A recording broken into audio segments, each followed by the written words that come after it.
e bllokuat procesin nëpërmjet ofrimit të një procesi kompromisi. Ju kujtojmë se me shkresë zyrtare, Partia Demokratike ka kërkuar vendosjen një procesi kompromisi pak kohë më parë. E keni dhe nuk jeni përgjigjur. Tani, t'ju sqarojmë dy gjëra shpejt. Rregulloria në pikën në 111 e përcakton fare qartë. Nuk janë kandidatët që vetë kandidohen, janë deputetët që propozojnë kandidatura. Propozojnë, pasi ka marrë mbështetjen kandidati. Mbështetja në vetvete nuk mjafton, në qoftë se nuk ka dhe një propozim. Pra propozimi është akti një grupi deputetësh. Rregulloria ja jep të drejtën deputetit që të tërhiqet nga projekt ligji, nga projekt vendimi, nga projekt rezolutat dhe nga kandidaturat në çdo moment. Për analogji ju citoj në 72. Nismëtari i projekt ligjit ose projekt vendimit, që mund të jetë dhe një deputet i vetëm, mund ta tërheqë projektin e tij deri në çastin kur ai nuk është votuar në parim në seancë plenare.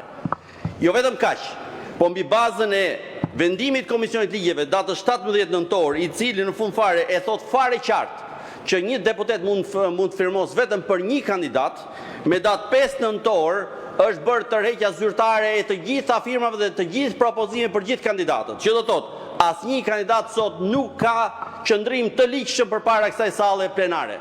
Çfarë do thotë kjo?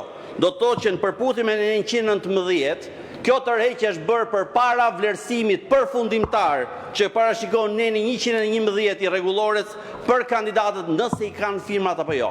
Kur me datë 9 dhjetor, pra 2 ditë më përpara, Komisioni i Ligjeve ka shqyrtuar kandidatët, në atë moment nuk ka patur më asnjë kandidaturë të ligjshme. Të gjithë kanë qenë me propozim të tërhequr, me firma të tërhequra. Në rastin konkret, Endri Shabanit i është bërë qartë ditën që ka marrë firmën, që në rast se ai do të shkojë përpara duke përdorur firmat të opozitës, por votat vetëm të mazhorancës, atij do t'i tërhiqet mbështetja. Kështu që qëndron ajo kërkesë që kemi bërë. Rikthehem tek procesi. Ju paralajmëroj gjithashtu diçka. Bashkimi Evropian nuk e mbështet nxitimin tuaj në këtë moment. Nuk mbështet as kandidaturë politike. E përjedhoj, janë të gatshëm të presin më shumë kohë, ju lutem kohën deri edhe pak sa ta mbaroj. Janë të gatshëm të presin kohë derisa ky parlament të mbledh firma në mënyrë konsensuale, një proces konsensual me një avokat populli i cili i qëndron në mënyrë të denjë atij funksioni. Rikujtoj edhe një herë. 2 herët e fundit, avokati i popullit në vitin 2010 ka qenë një kompromis politik në mbyllje të asaj. Ju e mani mend darkën e famshme të krokodilit, kur kryeministri Berisha ja ofroi me një kusht vetëm. Ta përfundoj. Me një kusht vetëm, mos jetë persekutor politik, po t'jetë dikush, kush do tjetër.